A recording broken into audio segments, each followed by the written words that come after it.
All right, welcome back to another episode of the Fan Connection podcast. Today I'm joined by co-hosts Bertaman and Ponch. You can check them out on Twitch at Bertaman, Berdaman, and Ponch _YYC. Nailed it, as always. And you can check my channel out, Some Lazy Guy 09. Or you can look us up as The Fan Connection on all other platforms. We're on TikTok. At least now we're on TikTok. We're on YouTube. We're on Spotify, Google Podcasts, Apple Podcasts. You can find us on all those platforms. Drop a like, drop a follow, show us some love. We greatly appreciate it. And feel free to join our Discord community. I'll post the link in the Twitch chat right now. So if you're watching after the fact, you'll be able to see it and join our Discord. We have a fun community. We like to talk hockey. We like to tease each other as well. Obviously, my team came last this year, the Montreal Canadiens. So I was at the butt end of a lot of jokes this year, but it was a good time. It was all in good fun. No one's trying to be hurtful or mean. Everyone's trying to have a good time, and we're all very respectful here. So anyway, without any further ado, let's get into today's topics. To start, we're going to be recapping the first round of the Stanley Cup playoffs. It was a good one. Some close battles, a few blowouts here and there. I know a lot of people on the internet were saying they didn't like it, but I'll start with you, Ponch. What did you think of the first round of the Stanley Cup playoffs this year? I was enjoying it actually because every team was in it. Even the Rangers, who gave up a 3-1 loss, or they were down 3-1 in the series. Yep. Battled back to grab it. Oh, sorry, Nashville. Shesterkin somehow both played terribly and amazing in the same series. Well, that's the thing, because goalies don't matter in the regular season. Because that's fair. You had, it sucks that Saros didn't play for Nashville, because I think they could have stolen one or two. And around this time, goalies come out of nowhere. Ottinger out in Calgary, it was a really good game, but Calgary had 64 in the range of 64 shots on net. 62 to 28, I think. It was ridiculous. And Ottinger gave up 3 goals on that. So, and especially last year where Carey Price just stole series left and right. Poor Toronto. So, yeah. Sorry, Toronto fans. It's unreal. Yeah. It was good. Do you guys want to hop into the recap then? Sorry, Bert, I kind of didn't really give you a chance to talk about how you thought of the playoffs. So if you want to chime in, go ahead. No, I just so kind of what you guys just said as well. I did enjoy it. So I will say this though, the first half of the first round, I was a little underwhelmed because I really only enjoyed the Toronto and Tampa Bay series, but then progressively it got a little bit better. We got a bunch of game 7s, and it ended up being a really good first round, I think. I think the beginning was a little weird because there's a lot of blowouts and stuff, but the drama obviously heightened throughout the series for almost every single series, right? Again, we'll talk about it in the recap, but yeah, every series that's something to talk about for sure. Yeah, I do agree with you on that. At the beginning, I didn't really mind. I still enjoyed the games. I watched a lot of the recaps. I watched some of the games, but it was a blowout. I usually tuned out after a while, but I was still enjoying them. I was still enjoying the games. Good hockey. I find the playoff hockey is a little less, puck oriented than the regular season, which I don't enjoy as much. I like watching the players be creative with the puck, and I find in the playoffs you lose that a little bit. It makes sense, all the nerves, but players are getting away with murder out there, so it takes away a lot of creativity. So it allows for more goon-like play and a bit, let's be honest, less entertaining hockey in that sense. But the nerves and just the emotion you can see on the players is what makes up for that lack of creativity. If you understand what I'm trying to say, I'm not trying to diss the NHL playoffs. I think the NHL is some of the best playoffs in all of sports. So I'm not I find it super entertaining for me, at least. I love hockey, so. Yeah, that's just anyway. Let's just get into the recap. We'll start the Flames series here. Ponch, I'll let you go first. This is your team. They're your horse in the race here. The Flames win 4-3 in the series, the best of 7 against the Dallas Stars. It was looking dangerous. It was looking scary, but they pull out the victory. Ponch, what's your biggest takeaway from this series, and what was your biggest Well, I guess what did Dallas do that made it so hard for you guys to win the series? Well, we know it's a little 23-year-old guy named, I don't know if he's little, but it's Ottinger. It was Ottinger. It was the Ottinger show. He's a top 5 goalie. I'm definitely looking to pick him up early next year in fantasy. But like, and granted though, they are still they went to the cup 2 years ago, so they're not a joke. they're not a bad team. Yeah. They just didn't perform very well, and I think they're not as good as that bubble team, but you still have some solid pieces. Jamie Benn, and I know Tyler Seguin didn't play the greatest, but Jason Robertson is coming into his own. The Hintz Robert Pavelski line was unreal. Yeah, that's one of the best lines in hockey.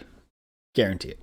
That's I don't know. No, about that, I'm telling but you I right know now, they're one of the best lines in hockey. I'm telling you, at 5-on-5, they can go up against almost any other line and be competitive. I'm not saying like they're the best. They're by no means the best. I'm saying they're one of, not I know the they're best. good. I'm saying they're one of the best. I'm not saying they're the best. I'm just saying that they're easily a top 10 line for me. I like just their combination of players, the way they. That's all I'm saying. That's all I'm saying. Go ahead. But yeah, no, I think they're a good line. But the problem with Dallas was they only had one line running through. Yeah. Calgary came to play in it. And I could see why. Like, yeah, I think Ottinger stole a couple games here and there. Because the Flames were getting shots on net here, and it just took a rebound to win the series. Yeah. But yeah. Yeah, they made you work for it. There was no easy round against the Dallas Stars. Berta, what was your takeaway from the series? I'm gonna disagree. I understand Calgary did, I know, have a lot of shots in that, but it should not have taken them to overtime in Game 7 because Dallas was honestly so close to missing the playoffs. The West, we always talk about how they were not that good, and I know you guys probably watched Dallas play this season, and they were definitely like very underwhelming. And I can say that for watching so many Dallas games, just watching the Canucks play them, but just in general, I know they have some good goal scorers, but. Was it Robertson had 41 goals or who had 40 he was goals a 40 goal scorer at least. Yeah, and it took him to like Game 6 to score his first goal, and somehow you were in Game 6 without him even doing that. I don't know. I was a little underwhelmed by Calgary. Playoff hockey. I feel like they played down to Dallas' standards though. Like I feel like Calgary is so versatile that they didn't have to do that, but I feel like they did. And I actually am going to like.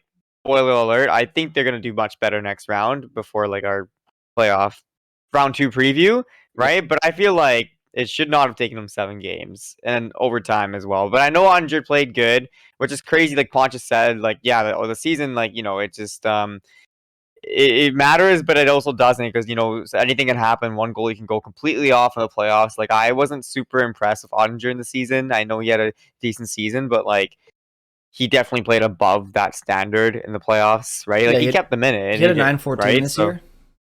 Yeah, which is like, yeah, that's. I mean, it is decent around like where the average is, around 9-12, yeah, 9-14 like slightly above. Yeah, just around there, which is good. But like he definitely played above that standard in the playoffs, right? And that was a huge reason why they went to 7 games, I would say. So I mean, yeah, good on him, and we'll. It's exciting to see next year in fantasy what's going to happen because so many guys are performing so well, and playoffs obviously skew that number as well. So yeah. No, overall good series though. Yeah, went to 7. Yeah, I'm gonna agree. It was a good series. I'm also gonna agree with Berta. I was very underwhelmed by the Calgary Flames. Not gonna lie to you. I came into this podcast before the playoffs saying this is a wagon. They're gonna destroy the Stars. It should be easy. Yada yada yada. The Flames are so good. A wheel and deal offense. They can roll 4 lines. They're going to beat you in any way you want to play. List goes on and on. I'm like, Markstrom's one of the best goalies in the league. We gave him a super high overall in NHL 22. He led the league in shutouts. And then he almost, and Markstrom did play well too.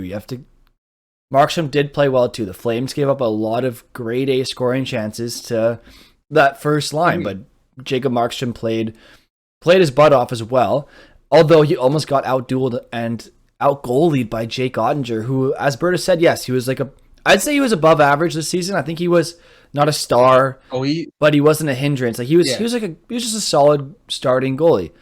But this playoff, man, every single game, there's only one game where I think he allowed more than 3 goals, and that was like a 3 or 4-1 loss. Yeah. And he was still above a 900 save percentage. For a while, he was at a 1.01 goals against after the first 3 games. Jake Ottinger played out of his mind. Definitely, I've seen in chat, Jay God says Otter deserved to win, as in Jake Ottinger deserved to win. Yes, sir, from Jay God. Thank you, Jay God. Yes, Candy's saying that Jake Ottinger is definitely underrated. Same thing from Spider-Man from Naruto. We did give him an upgrade in NHL 22. I'll give you that hint right away. I was editing it today. But I will say that the only reason why Dallas was even in this series was because of Jake Ottinger. I just said they have one of the best lines in hockey in the Pavelski, Hintz, Robertson line. It's not arguable. Like, they're one of the best lines in hockey. That's the only line on Dallas that can score a freaking goal. So Calgary obviously shut that down, but then obviously all the goons got some goals in because it's playoffs. That's just how it works. It's always the third or fourth liners that get a lot of goals in the playoffs. It's just usually more of a team game, right? It's not usually your stars. So we obviously, like, they shut down the first line, as Berta was saying, which is the key to winning against Dallas. But then the problem is the Calgary Flames couldn't freaking score a goal, and Jake Ottinger played out of his mind. So this series honestly should have ended in 6, maybe even 5. But it went to 7 because Jake Ottinger really, really, really wanted his team to win this series, man. I'm just gonna cut in for a second. I'm gonna read off his percentages. Yeah, game by game. Game by game. Yeah. So I'll go last 5 because that's what I have open. Sure. So a win against Calgary, 951. Lose against Calgary, 943. Lose against Calgary, 935. Win against Calgary, 947. And last night was a 955. And 62 he shots. made 41, 53, 31, 38, and 67 saves. 57. So 67 last night. Wait, no. How's that even possible? That'd be like 70 shots. Sorry, shots against and saves are the same thing, right? Yeah. No. Yeah. What's the shots against? No. Shots against, that's what I was reading, the shots against. Okay. So anyway, shots against were 41, 53, 31, 38, 67. Played out of his mind. Out of his mind. Ridiculous. And even like Markstrom, I know, like, he was okay. He had a lot of shots too. Not as many as Ottinger, but yeah, but he played really well too. Yep. 903, 971, 952, 923, 929. And that 971 that you read was a loss. 1-0 loss. It was a 4-1 win. No, I thought it was a 1-0 loss, wasn't it? Well, anyway, he had a 1-0 loss in there at one point. But both these goalies just played so well, and I think that was why it was kind of, it could have gone either way. And I think especially like moving on to Edmonton's like core, I think we're gonna see we're either gonna see like a 10 goal game, or we're gonna see nothing. Well, speaking of Edmonton, speak of the devil for you, Ponch, the other Alberta team. Let's talk about the Edmonton and the LA, so the Edmonton Oilers versus LA Kings series. And just to give you a quick recap, that also went 7 games. I guess I'll start us off fast. I have to say, I'm impressed with LA, but disappointed with Edmonton. I think that's fair, because a lot of people were saying LA is not really a playoff team. I think Berta was saying that on the podcast too. I was saying they could make it just because their defense is pretty sound and Quick was playing really well at the end of the year. But there was no doubt they weren't what you would consider a playoff team. They didn't even have Drew Doughty in their lineup for like half the season, the latter half of the season, and the playoffs. They played without Drew Doughty. The Edmonton Oilers went 7 games against an LA Kings team without Drew Doughty. And factor in Victor Arvidsson not being there either. That's a top 6 forward. Yeah. Edmonton's healthy. Guys, that is a problem. That is a problem. This should have been like a 4-game series. Connor McDavid should have skated around everybody, which he kind of did, but even more so. Draisaitl was playing through injury, but like Darnell Nurse, where did you go? What happened? He's suspended. Well, no, in Game 6 he wasn't there, and they won, and then Game 7 they won, but they won 2-0 Game 7, but he wasn't there Game 6, and they managed to win, which is impressive because he's their top defenseman. But I felt like McDavid really, really had to carry the team. Him and Evander Kane really carried the team. Evander Kane put up crazy numbers, which was really impressive. I think a lot of people saw it from him, but not at like a goal per game pace. No one saw that coming. So all I have to say is I'm just disappointed in Edmonton. Like, guys, this was a decapitated Kings team that you should have just ran over. Like, Quick didn't even play. Like, Quick played well, but he didn't play godlike Quick that he did a few years ago. He played an 8 something, didn't he? Like through the whole series. I mean, you have to remember he was against Edmonton, but like, he was fine. Like, Quick wasn't a liability, but he wasn't God Quick that helped that almost beat Vegas that one year where LA was terrible, but Quick was just insane and they almost beat Vegas. I'm just left disappointed, like underwhelmed with the way Edmonton played. I think they really got it together. Game 6 and 7 was a big wake-up call for them when LA was up 3-2. And then that's when you saw them play better. They shut out LA in Game 7 and really outplayed them in Game 6, I found. So maybe we'll see a better Edmonton going into Calgary, but now Draisaitl he looked clearly injured. He could barely skate at the end of that series. So they got a banged-up Draisaitl. They got Mike Smith and Koskinen in net. Smith was looking all right. He ends with a shutout at least, so he's carrying some momentum in the next series. But guys, what do you take from this series? Are you disappointed with Edmonton? Impressed with LA? Neither? What do you guys think? Yeah, so I mean, Spidey said it like the best in my opinion from chat. He was saying mid versus mid to see who's the middest, and I literally fully agree because even before this, like when the season was still going on, I'm just like, that's why I was so frustrated that we had the Canucks at such a bad start because it was so hard to catch up. And I know that these teams are not good. Like Edmonton and LA, I picked LA in 7 solely based on the fact that Edmonton is just mid, and also LA is just as mid, but like they have Deneau, so maybe Deneau will shut it down. But like, give props to McDavid though, because he actually tore it up to another level. Like, this is probably the best I've seen him play, especially Game 7. He was so physical and so dominant, like every single shift. And I mean, it's just kind of like a wake up call too, as to why he really is like the best. I really see him as the best player in the league, and I don't really see a debate. Like, I think he's just like so amazing in everything he does. And yeah, Game 7, he put the team on his back. He did the whole series. I think he had multi-points in every single game except for Game 5, maybe. But yeah, every game was a multi-point game for him, and that's very. I remember seeing a stat by Sportsnet. It was like, that doesn't happen. Like, it was very like rare that this happens by a player that goes like 7 games or whatever. Anyway, so but that being said, though, like, yeah, the rest of the team was pretty underwhelmed. If Kane played good, but him and Kane were really good. Yeah, but I mean, yeah, it was tough. Like you said, they didn't have Arvidsson. Arvidsson had 30 plus goals this year for LA. It's a huge blow. Doughty's their number 1 defenseman. They didn't have him. Huge blow. And Quick is obviously older, past his prime. Yeah, like, I mean, like, he's fine, as he did play fine in the series, but he's not Quick of old that we know. So I mean, they should have definitely won this easily. But and just to add to that, not just Drew Doughty, a resurgent Drew Doughty. He was nearly a point per game before going down. So that, yeah. Ponch, what did you think of the series, real quick? And then we'll move on to the next one because I want to try to fly through these. Yeah. In a few short words, Edmonton bad. Nice. Yeah. I've seen people in chat saying Vancouver would have beat Edmonton in the first round.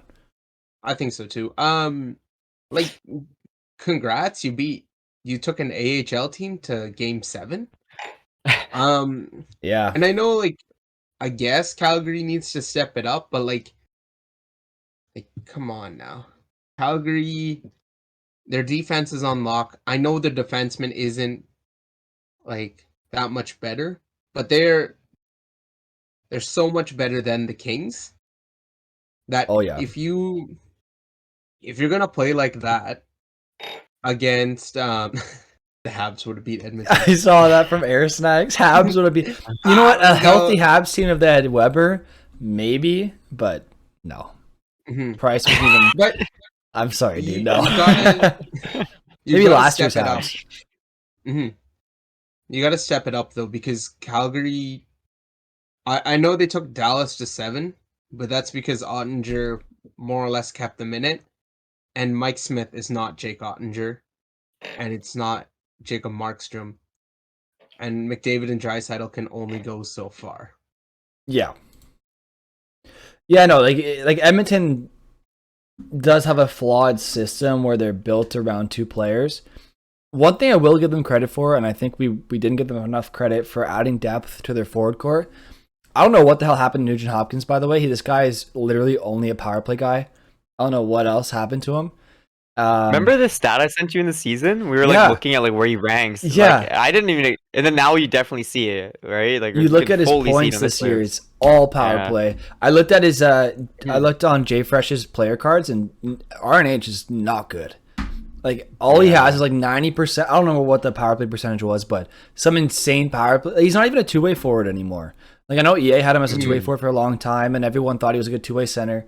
This guy is literally just put him in the offensive zone, let him play in the power play with McDavid and Draisaitl. He plays with them well. Everything else, just don't use him. That's all I'm getting from Nugent Hopkins at this point. But other than him, like Hyman was a good ad. He played well this playoffs. He added something they desperately needed. Honestly, I love Warren Fogle down there. Puljujarvi stepped up. Evander Kane is just. Cody Ceci was insane this year and in the playoffs. Evander Kane is literally built for this type of hockey. So to Ken Holland's credit, he did find good, I guess, middle forward pieces. I mean, Evander Kane is still a top 6 forward on a team. Even for sure. Even a top liner on a lot of teams. Easily, yeah. Yeah, the way he's been playing, he's elite. Yeah. He's just not elite at the casinos. Exactly. Hey, thank you for the fish on me, Carter. By the way, we appreciate that. I'll try to talk through it, but I don't know if I'm going to be able to talk through this. Anyway, all I'm trying to say is Ken Holland did a good job acquiring depth this year. I just wish he was good at that on the defense, and not defense, but on the goaltending side. I wish they had someone better than Smith. That's all I wish. If Ken Holland just got a bit more creative with that, everything else he did fine. The defense is a little shaky, not going to lie to you, top end wise, because Barry is also a power play specialist. But he did a decent job. This year. Let's move on to the next series. This one ended super fast. We don't really need to spend a lot of time on it. Nashville Predators swept by the Colorado Avalanche. Guys, what are your takeaways? Carter apologizes for the fishy. It's all good, bro. I appreciate the fishy. Don't worry. I'm gonna be honest, I didn't see too much of the series. I just knew I was gonna go, and I watched the other games instead. Like even NBA was on as well, and I knew that was gonna be a sweep, or at least 5 games, or most 5 games. I mean, but I will say Makar killed it, McKinnon killed it as expected, and it sucks that Saros didn't play. But even if Saros played, I think they still would have won with maybe like they would have won 1 game, I guess, or maybe 2 max. But yeah. Yes, sir. I think if there was a series that could have ended in 3 games or 2 games or even 1 game, I would have picked this one. No offense to Nashville. Yeah. You ran into the freaking Avalanche, bro. Like that's not even fair. And I remember on the podcast I was saying, I think Yoshi's going to win the Norris. And he still could, just based on the way the voting works. Kale McCarr's still really young. Yeah. And there's a lot of hockey writers out there that value Yossi, what Yossi brings more than McCarr. It's just... And it is a seasonal award too, right? Yeah. But everyone who said that Makar wasn't the number 1 for the Norris, I think he took that personally because this guy carried. I don't even know if you can say he carried because he's on such a good team they swept, but this guy is so good. Like he carries the play. He makes something out of nothing. He'll just skate the puck from his own end, go into the offensive zone, take a high stick, and then immediately snipe it on the same play or the next play after. I don't even know, guys. Like, it's just Yeah. unreal. I guess it's a good way to segue quickly. I see in chat J God saying Price is a finalist for the Bill Masterton. Honestly, I think if he doesn't win it, he's probably going to be second place because he battled back from not only, I don't want to say drug abuse. They just said drug use. Mhm. So I'm not going to say abuse. I'm just going to say use. As well as a really pretty bad knee injury that's been nagging him for several years now, I think. So I wouldn't be surprised if he won it just because of his name. I don't know about you guys, but I wouldn't be surprised if Price won the Masterton. Yeah, you should win it. Next series? Yeah, let's move on. Blues versus Wild. Ponch, you didn't get to go on the last one, so we'll let you start. Blues versus Wild. What did you take away? Blues won 4-2. Yeah, that's kind of where I thought was gonna happen. It was either gonna be Blues in 4, Blues in In 6, 6. Blues in 7. Yeah. That was kind of where I saw them kind of winning the series. Yeah, like I said earlier in the season, like the Blues are so good. Like Tarasenko's been lighting it up. He was a great steal. I got him like late in my fantasy draft because people are like, "Oh, he's not that good. He's washed up." I was like, "No, he's good." I don't know who thought that. He torched the Sharks, and I took that personally. No, well, like Ryan O'Reilly too. I think people were like, "Oh, he's all right, I guess." He's not who he was back 3 years ago or 4 years ago. Their a cup couple year? years ago. Yeah. Now Yeah. let's talk about Jordan Binnington. Jordan Winnington, you mean? Jordan Nah. Binnington. Nah, props to him. He actually really showed up. I thought once he showed up, I think it was game 5. I thought this I series was over. like, I thought Wild were going to yeah, win. I honestly thought, yeah, it's over. Like he's gonna sell, but he played really Yeah. good. Yes, sir. Yeah, A little bit of a snap show, but 962, 938, 933. Oh, man. Are we getting playoff Bennington round 2? yet again. Probably. I don't But see I those just- numbers staying up in the next series, but we'll get into that later. Yeah, And the David Perron hat trick. Ooh. That's a classic. That's a classic. He scores in bunches. Yeah. But aside from that though, like I think Minnesota it's gonna be tough for you Minnesota fans coming up because you've got the buyout penalty of Sutter It's, and I think, 15 mil against the cap this year. Parise. Yeah, You're playing gonna with be you're tough. playing with Ottawa Senators money right now, guys. Good luck. yeah, they're Yeah. done. They're Like, done. good luck, guys. You're looking at essentially the Wild are gonna be Pittsburgh before Mario Lemieux bought them out of bankruptcy. Like Yeah. it's not good. Yeah. I State of agree. hockey, you're in the state of bankruptcy pretty soon. Man, what a bamboozler, eh? Whichever GM pulled that shit off. Oh my god. Yeah. You guys No, want yeah. to before we move on to the next series, quickly Yeah. What do you think was the difference maker in this series? Was it the decision to go to Talbot in game 6 that cost the Wild? Or I think so. What was it?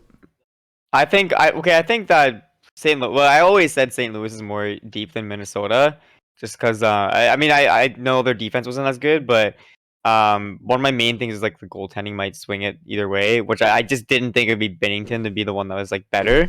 Yeah. And that being said, though, like mostly a lot of people did show up for St. Louis, right? So, whereas for Minnesota, it really was just a couple of the guys, right? Like they played good. Like Zuccarello played good, Kriisa played good, but yeah, I thought they'd give it a little bit more of a fight. But I mean, they tried their best. St. Louis is a good team at the end of the day, right? They had over 100 points this season, so I'm not too surprised that St. Louis won. I mean, it's tough when you rely on career years from, I mean, almost everybody Hartman. for the Wild. Like, Yeah. they had Freddie Yeah. not Freddie Goetze, but Frederick Goudreau, Ryan Yeah. Hartman. Ryan I mean, Hartman, honestly, yeah. even Marcus Foligno, too. He had a career year. Zuccarello had a crazy year. And it all Yeah. stems from Kaprizov. And I think what the Blues really did well is you take away Kaprizov, you take away the Wild's offense.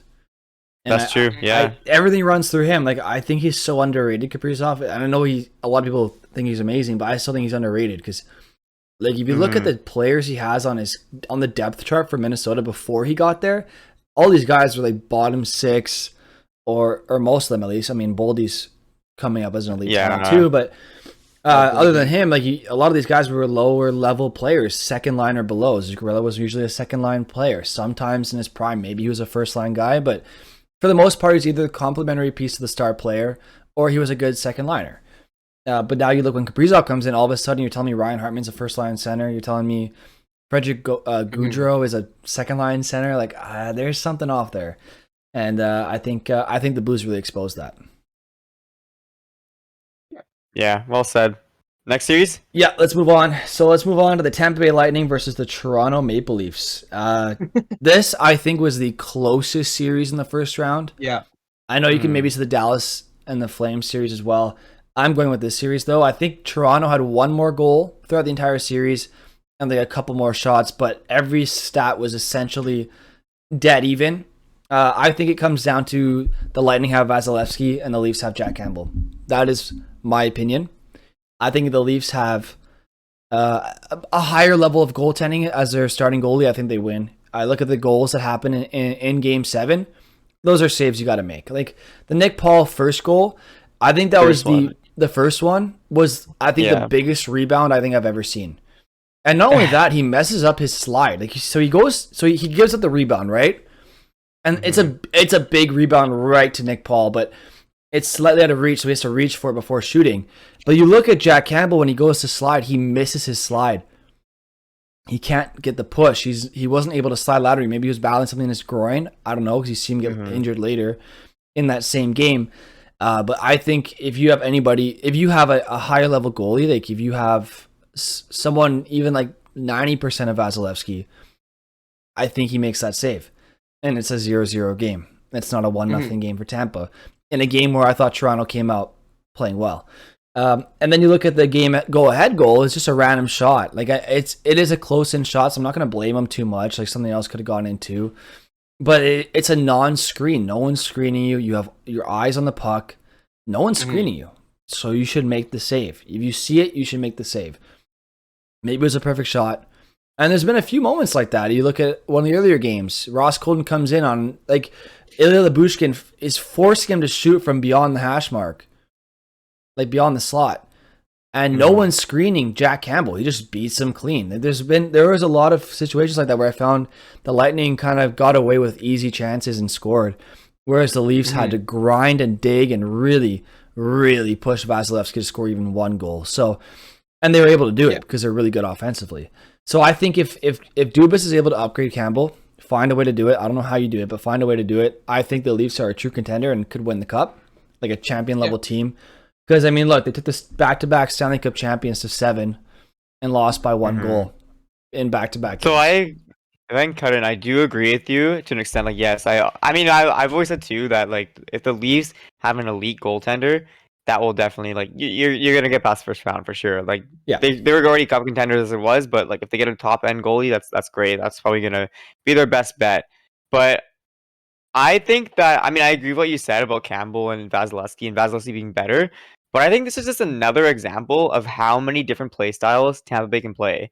Because they go games where they won, like, they score, like, what was it, 6-7 goals or whatever it is. And then there's this game, they won 2-1 in Game 7, right? And it just really shows, like, how, well, I don't know if I'm sure it's coaching, but also just the players knowing how to play the games, how to adapt to the game style, right? Like, they went ahead, and so this is the difference for me between Tampa and Toronto. So Toronto plays a similar play style, right? Like, they have their one game plan and all that, but they don't adapt to other people's game plans. Tampa, this is how I saw it. I saw in Game 7, I saw that they went ahead and they really, really trapped it up defensively. And yes, Toronto was shooting, but a lot of the shots are from the outside. And whenever it did get inside, close to the slot, something like that, somebody was diving, putting their, like, body on the line, blocking the shot. So Vazzy didn't have to, do too much. And I mean, Vazzy had 30 saves in that series or in that Game 7, but how many of them are high danger chances compared to Campbell's, right? Because so many shots being blocked. So that's how I see it. And that's what makes a team a championship team too, right? Like, you got to know how to play different play styles. But That being said, though, I actually do think roster-wise, I would probably say Toronto was better. But I mean, Tampa, like they're champions, right? They know how to. Sometimes, like the lesser team would win, and they know how to win, and then that's what they did. That's how I saw it, though. I think if you're Toronto, you sacrifice one of your stars to get a really good team. I sacrifice. It's gonna be Nylander. For sure. I know it's going to be Nylander because he's easy to move. Yeah. I would sacrifice Tavares. If they can, though. This He's man making was 11 mil. Like everyone's saying, oh, Tavares, he played well. You played well. Guys, you forgot he was invisible for 4 out of the 7 games. And arguably maybe even 5. Like this guy was invisible. He'd win faceoffs. Sure, great. Good job. What else did you do? Nothing. And then he has 2 good games, and in one of them where he puts up 2 points, like in a game that's like 5-0 at Tampa Bay. So those are just like padding the stats points right there. So I think as a whole, Tavares did not have a good series, and he's getting paid $11 million a year. I'd move him. I agree with you, but that's the reason why I think they cannot move him, or they're gonna get a negative asset or negative net value just because he's making 11 million. Even in the season, he's scoring 20 goals for that much money. Like you can't justify that, right? Like whatever assists he gets, you can't justify. So either they're gonna eat up salary on him, or they're gonna get something. I know they'll get some positive thing back, but it's not gonna be peak value. Imagine this Kadri. Imagine this Kadri. Oh my god! I'm not gonna say it. I don't want to say it, but dude, he was unreal this year. Yeah. Punch, what is your opinion on the series? What did you have? What did you have for us? It was a good series both ways. I thought Toronto could have stole it. I really if I had any team that was gonna Shrek my bracket, I thought it was gonna be the Toronto Lightning series. But I can't. It did wreck my bracket. I can't we can only fault Campbell so much here. I'm not blaming Campbell for this series. I'm just saying I think it comes down to goaltending. It's not his fault. He played well. He played fine. I'm just saying Vasilevsky was still Vasilevsky. Yeah. Toronto did manage to score. It kind of sucks that Johnny T didn't show up as much as we thought, but he still had 3 goals and 5 points in 7 games. So it wasn't two of those points were in a game that they're down 5-0. So he had 3 points in 6 games, which is all right. Yeah. So it's not that he didn't show up. It was just that when you're making 11 mil, we expect you to get hat tricks every other night. We expect you to be Austin Matthews. No, I don't know. They don't expect. You look at. We want a point a game, or we want at least a plus something. We want you to be a good plus minus contributing and keeping the puck out of your end. And Spider from Naruto makes a good point. He's not blaming the team. He's blaming the "I am so sad for myself" attitude that they have. And it's true. It's something they need to shake. That is something they need to shake. Yeah. But and we're gonna be reflecting on this in a couple of years, because even Stammer was a joke, not like a joke, but it was a joke that he'd be out. That they just kept making it deep into the playoffs, but just couldn't get there. Yep, until they did. Until they did. So, and there's only one Stanley Cup winner each year, which sucks, but I think the Leafs just need to keep doing what they're doing. Try and switch Nylander, but I'd keep him. I wouldn't switch him. I disagree on them needing to keep doing what they're doing, because you gotta realize who's in your division and conference. You have Tampa Bay still gonna be good. Florida's just upcoming now. Yeah. Carolina's very young and doing very well. The Rangers are very young and doing decent at least.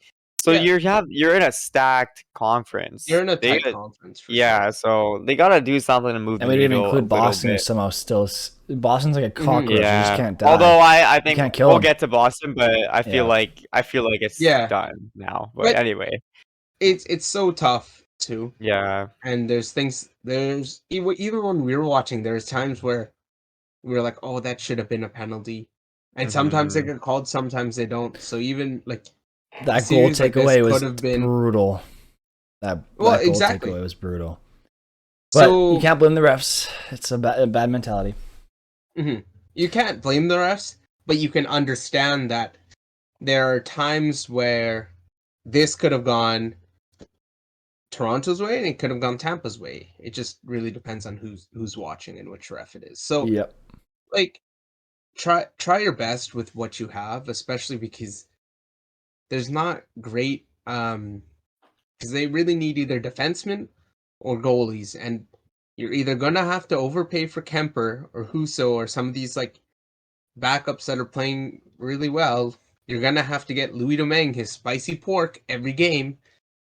He did not play that well. I'm sorry. He did not play that He well. didn't.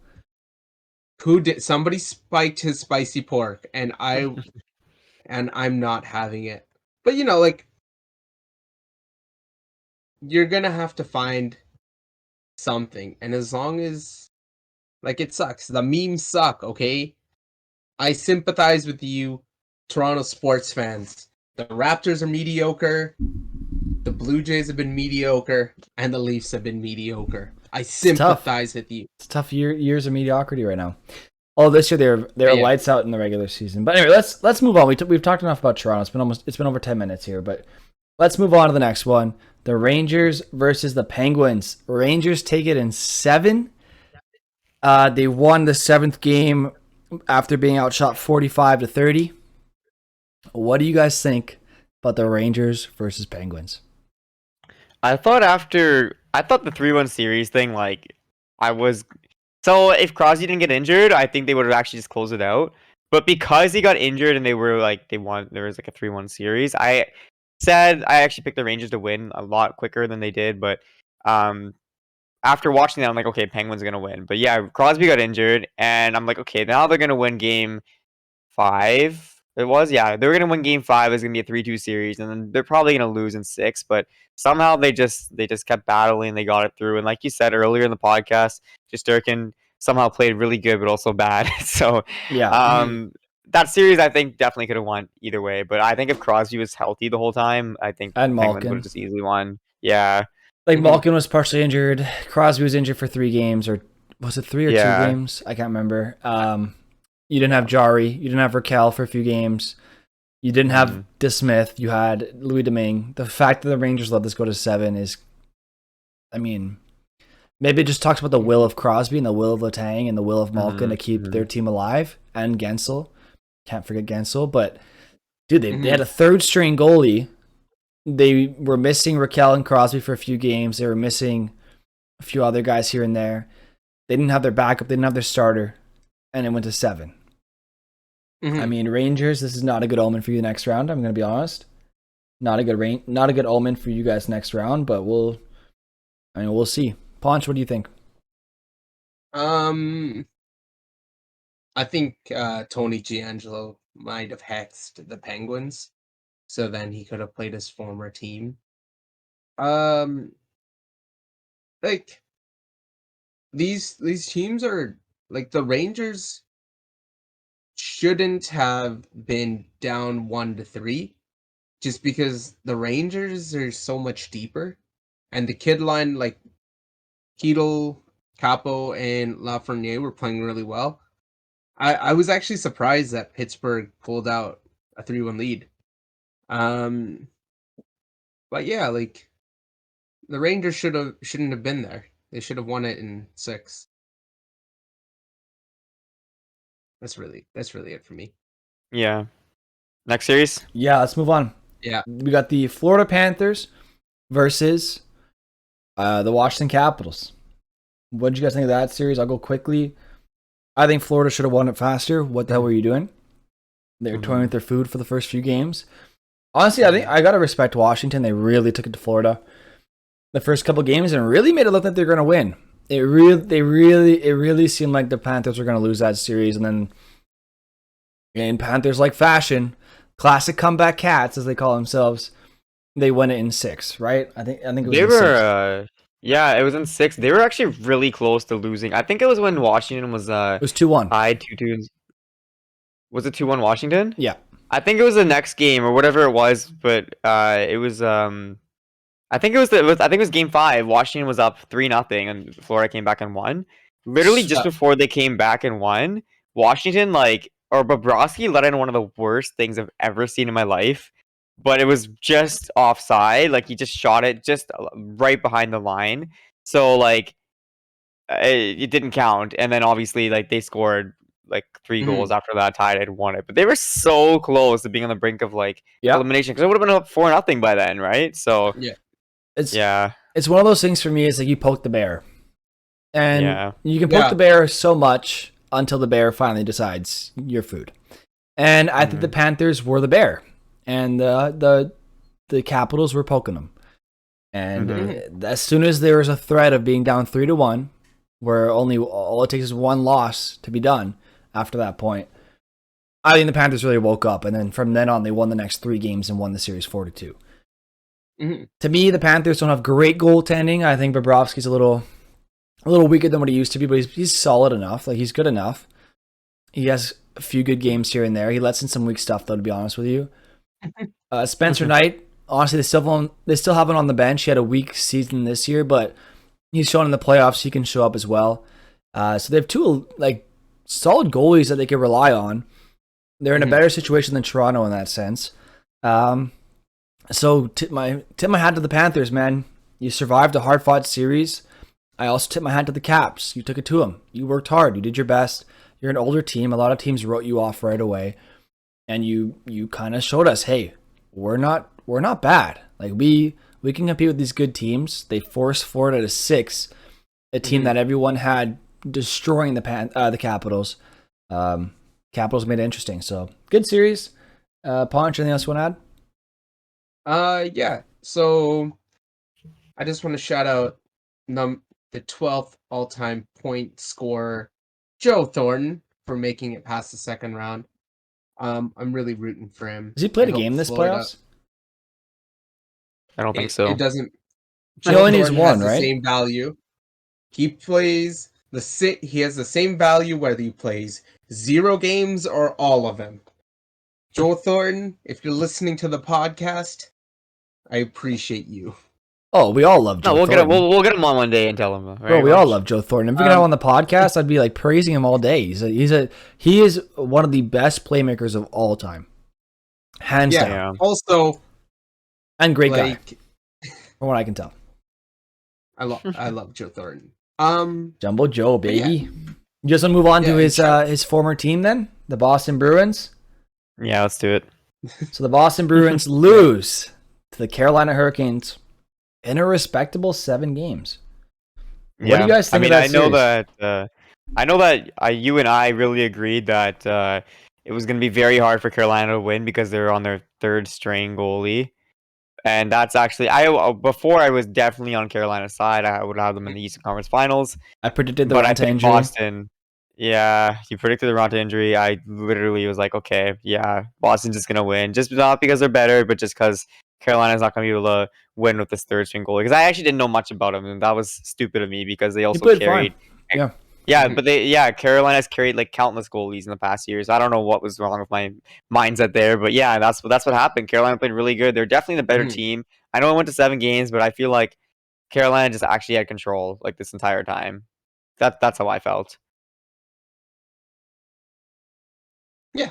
I thought it was like, I think if Anderson was in, Boston wouldn't have been as good, but Raanta played really well, and so did I was surprised that they went all mark for the first couple games, just because I was surprised too.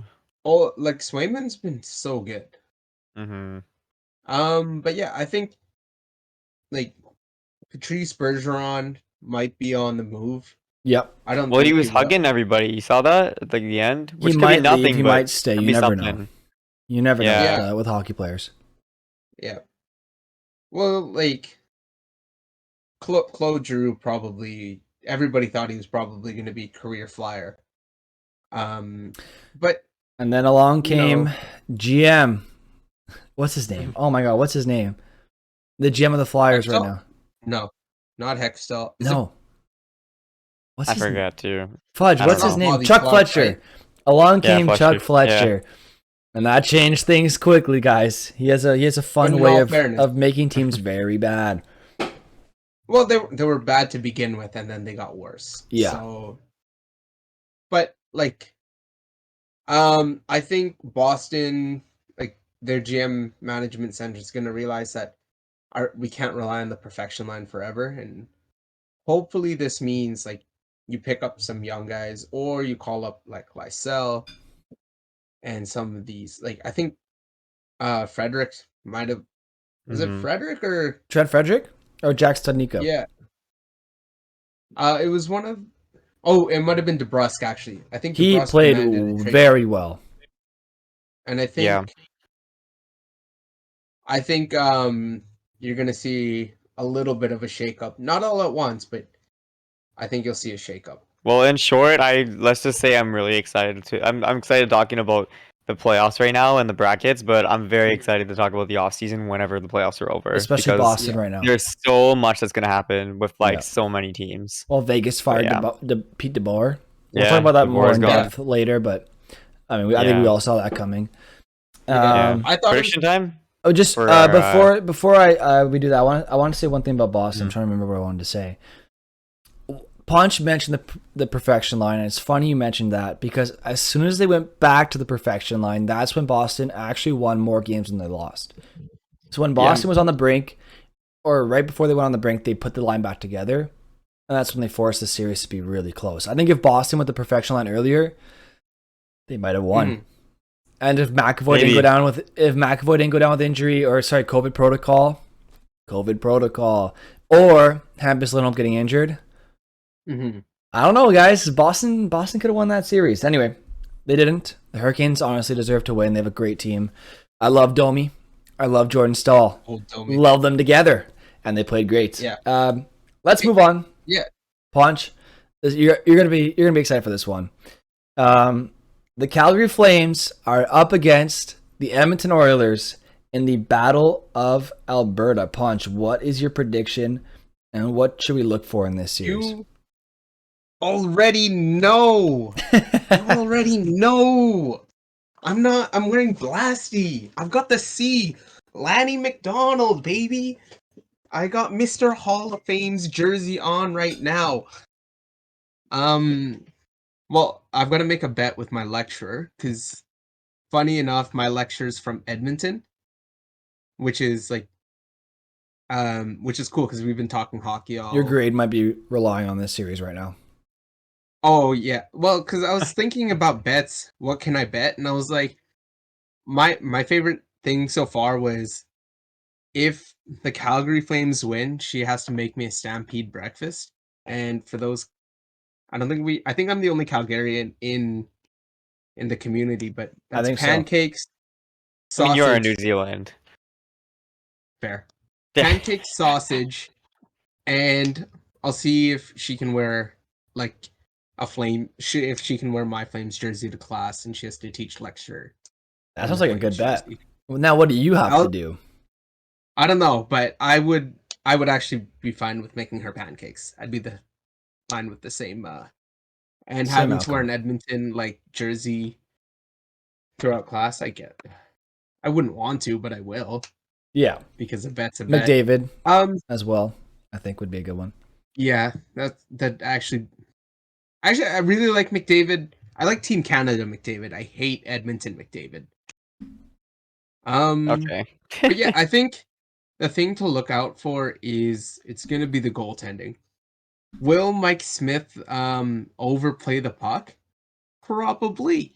Will Mike You Smith can probably guarantee it. At least for one goal. Mike Smith, I love him, but I think he'll do something silly. And good thing you've got Mikko Koskinen as your backup. You know what? Like I know Bet365 has popular bets that people bet on or whatever. It's called like Bet Boost or whatever. That should be a popular bet right there. Will Mike Smith mess up the play somehow? Will he overplay the puck? Will he do something How that many deliberately results in a goal? Mike Smith throw? Yeah. Yeah. Yeah. I mean, I agree with you. I mean, sorry. You finish what you were saying.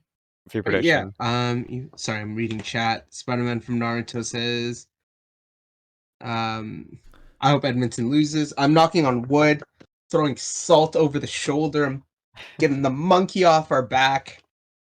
Oh my God. There's a lot going on. Yeah. Yeah. Yeah, I'm like turning around in circles.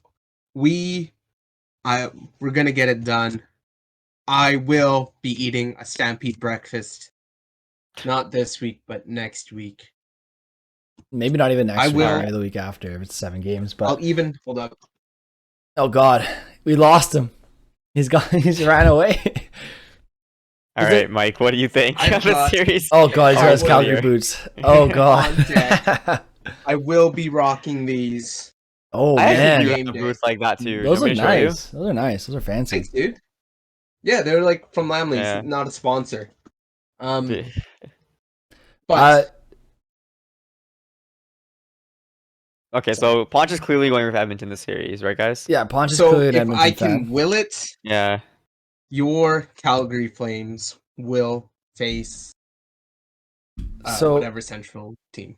So Spider from Naruto says in chat that Manjapani will be the difference maker. I could see someone like that being a difference maker. I don't know if it's going to be Manjapani. I think it's going to be my boy, former Hab, former King, former Canuck, Tyler Toffoli. He just got a goal recently. He's about to be red hot, boys. I'm calling it. Tyler Toffoli's going to get at least a few goals against the Edmonton Oilers. He knows how to torture the Oilers, let me tell you. In that Canadian division, he put up a career year, pretty much. I think it was a career year, actually. So I think Tyler Toffoli is going to be a difference maker this series. He knows how to beat Mike Smith. He knows how to beat Koskinen. He knows what's up. So I'm predicting Tyler Toffoli is going to be a big difference maker. I also think Mikael Backlund's going to be a difference maker as well. Mhm. But I'm going to say Toffoli as my main guy. I'm also wearing red for no reason. I just like this jersey. But I was also going to say Toronto. I had winning the Stanley Cup in my bracket because I wanted to be bold and go for it. I was clearly wrong. But my Stanley Cup finalist is Calgary. And in my other bracket, instead of Toronto winning, I have Calgary winning. So it's no secret. I think very highly of the Calgary Flames. I like their style, I like their system. It's built for the playoffs. Dallas is also built for the playoffs because they play a very boring style. But Calgary does it better, in my opinion, because they're actually able to score more goals.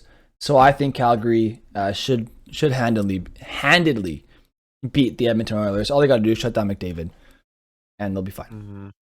So I think that I'll keep it quick. I think, I was underwhelmed with Calgary in the first series, but I still think they're deeper than Edmonton. I think Markstrom is very, very good, and he didn't have to do too much this previous series, but I think he'll really show up this series, and I think it'll be a quick series for Calgary. I know people wanted to go 7 games and stuff, and Battle of Alberta, this and that, but I really think that Calgary is gonna come into form here and play to their level that we've seen them play all season, and they're gonna take this. And I think I'm gonna be bold and say 5 games.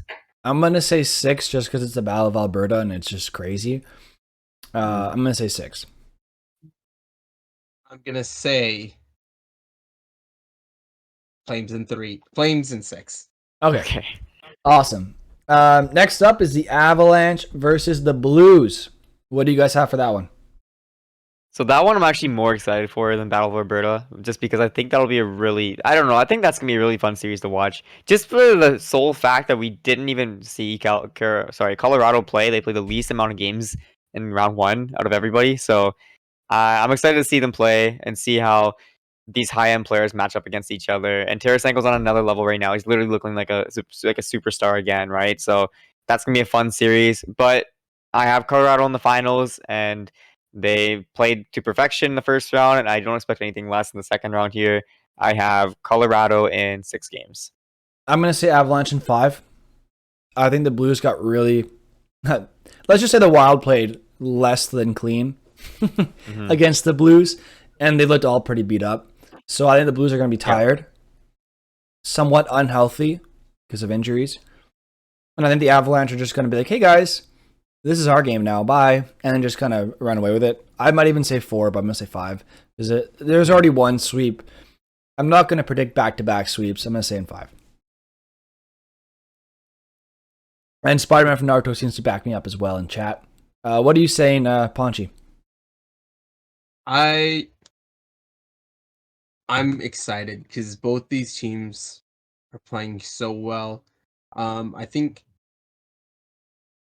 like St. Louis is gonna match up really well with the Avs. Um, I've actually got the Blues in.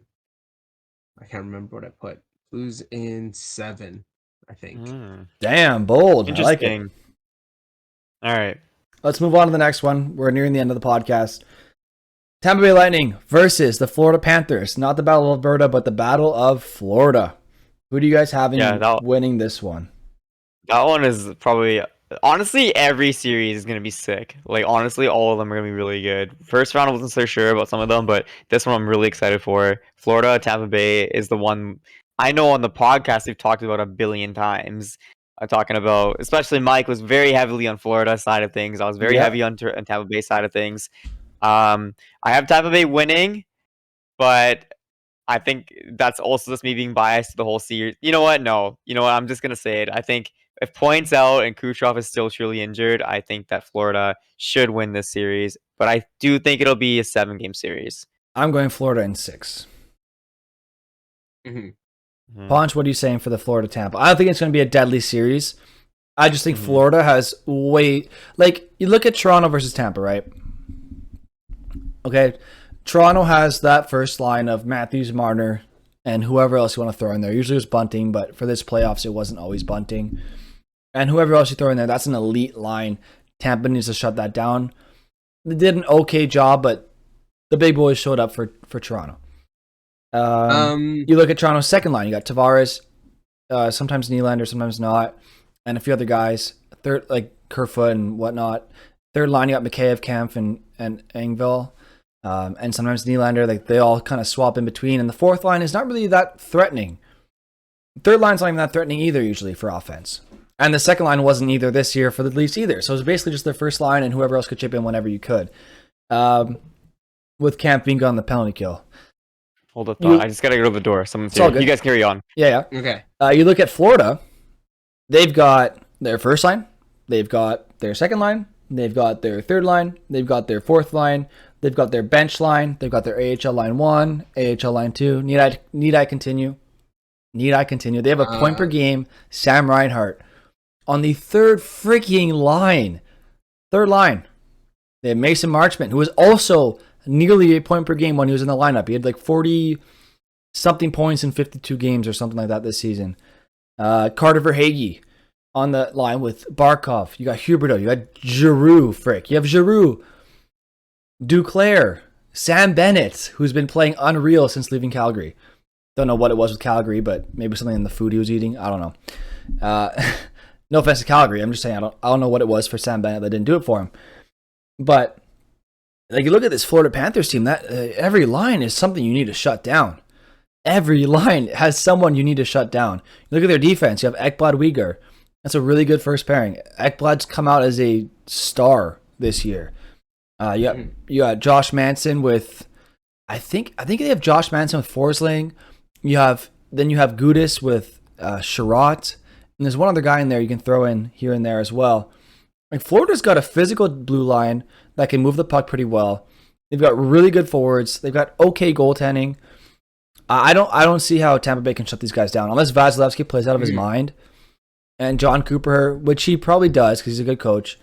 And if John Cooper has a clear strategy to shut these guys down or outplay them or play their style better than they do, if Point's injured, I don't see how they overcome the Florida Panthers. What do you think, Punch? Yeah, I've got to agree with you here. I've got Florida. No, I don't actually. I've got Tampa Bay. I've got Tampa Bay in our bracket. But looking at this now, I'm not going to be disappointed by either. No, me neither. I think Tampa Bay doesn't three-peat. I hope they do for the sake of my bracket, but I think Florida's going to pull it out here. The only problem is Florida's just so unproven.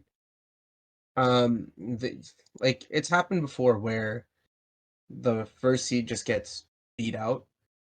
But you've got Verhaeghe playing so well. Sergey doesn't need to be amazing.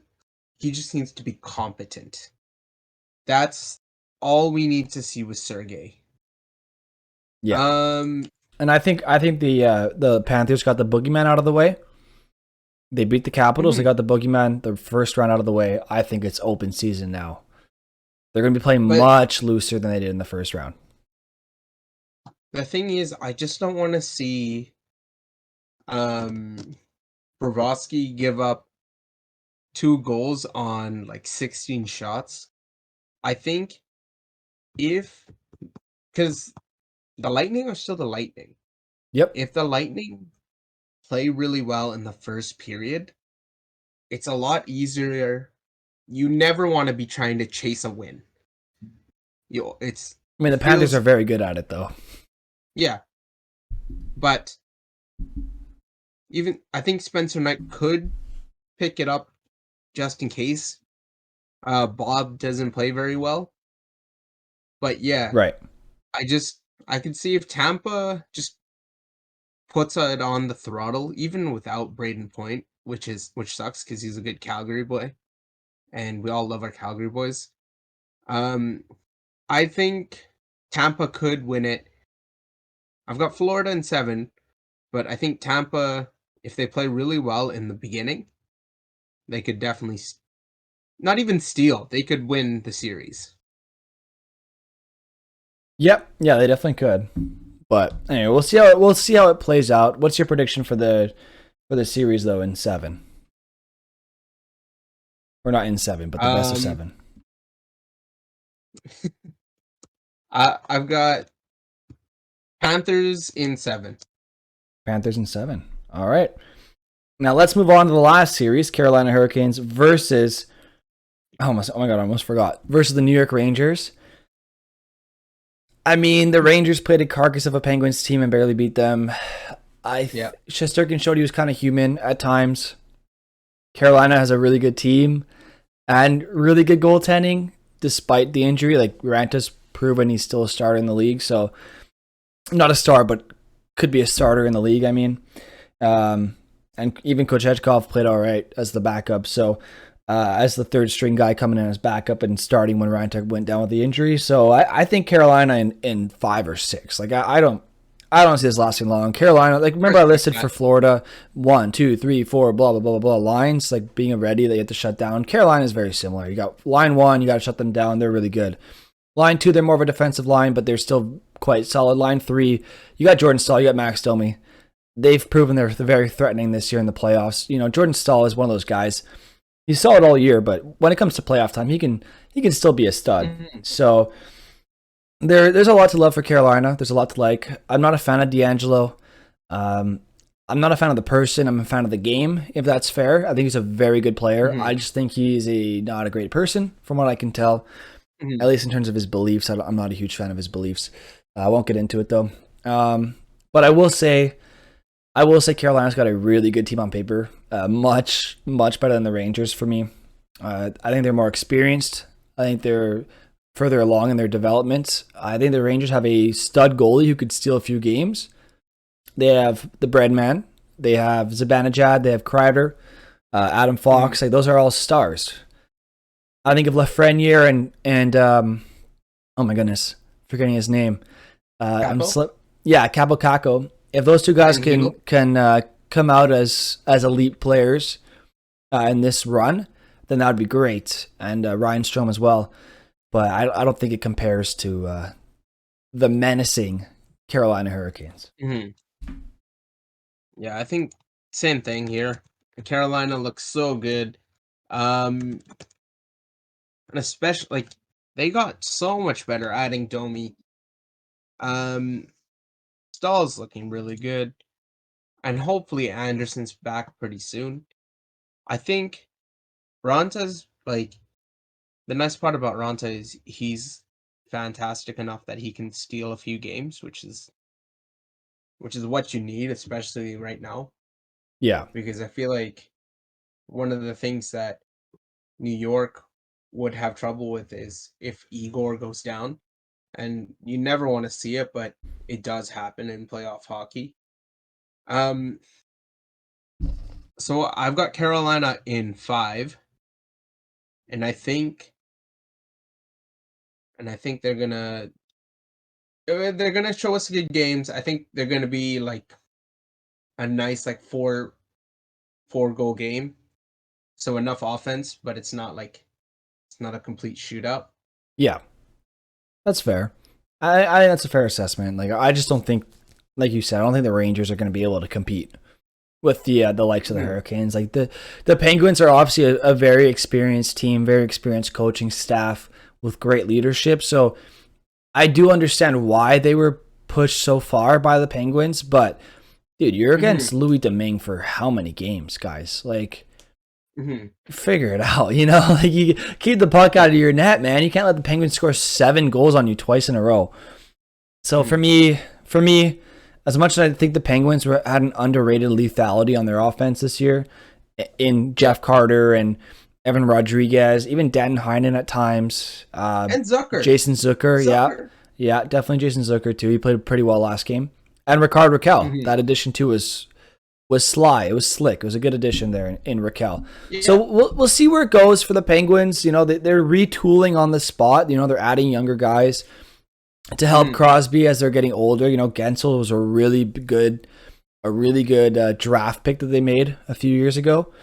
That turned out to be a really big steal because Gensel showed that he kind of thinks like Crosby, where he's always trying to be better. He's got that same drive that Crosby does, which is hard to find. So, or maybe not the same drive, but a similar drive, if not slightly less than Crosby, because Crosby's on another planet. Well, he's learning straight from Crosby. Exactly, but he's a guy who learns a lot and soaks up a lot, and he learns quickly. It's clear that Gensel learns quickly because he's is quite good at what he does because he's elite as well. So it'll be interesting to see where the Pittsburgh Penguins go in the near future. I know Malkin's a UFA and Letang are UFAs at the end of the year, so you know they just missed out on the playoffs, or not missed the playoffs, but they just lost in the first round. But arguably a series they should have won had they had their starting goalies. So you know it's one of those things. Like if you're Malkin and Letang, do you say, okay, wait, are we done? Are we done in Pittsburgh, or do we still have a few more kicks at the can? Maybe sign a 2-year, 3-year bridge contract. You know, it's going to be interesting to see what happens in Pittsburgh. But anyway, I think we're going to call it here. Punch, anything you want to add quickly? Anything fun you got going on your channel? No, and it's because I've been going through university. So if anybody knows anything about human anatomy, please let me know because I am struggling. I took some of those classes for athletic therapy, but I'm no longer in that program, so I'm unfortunately not really available to help you. No, that's okay. No, I've just been busy because my school year's from like February through November. Okay. So mine's flipped, so it sucks that I'm not as on as often as I want to be. Happens. But yeah. Go like if we can get enough people, hey, maybe we can go to the Red Lot in Calgary. Tax season was just not too long ago, and if you've got a big enough rebate, like I wouldn't mind blowing it all in Calgary at the Red Lot against the Oilers. But yeah, interesting. I was thinking, I got my rebate today, and I was like, oh, this is enough to get back home to Calgary. That's awesome. That's good, at least. Maybe pull that for when you for after the school year for you. But that's awesome though. That's nice to get the tax back. But that's in New Zealand, so we can't really. At least I cannot really relate to that. But at least it's not at this time. A Canadian one, because it's a Canadian one. Oh, okay, then I can. Yeah, because I was in Calgary throughout my work here last year. Right. So you got that back. But yeah. And Chad, if you think it's a good idea to spend all that money watching a hockey game and being home in Calgary for a week, let me hear it. It's a good idea.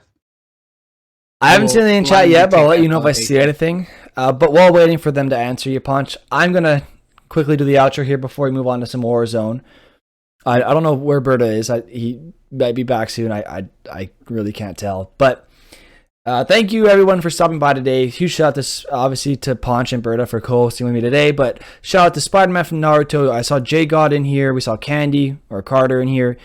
We saw Air Snags in here as well. Satisfied Jake swung by for a bit. So shout out to all of you guys for honestly making this podcast possible and supporting us on our journey. And we greatly appreciate you being part of the community. So we're happy to have you swing by. We're happy to have you talk and chat and hang out with us. Don't worry, the stream is not ending, so just don't run off.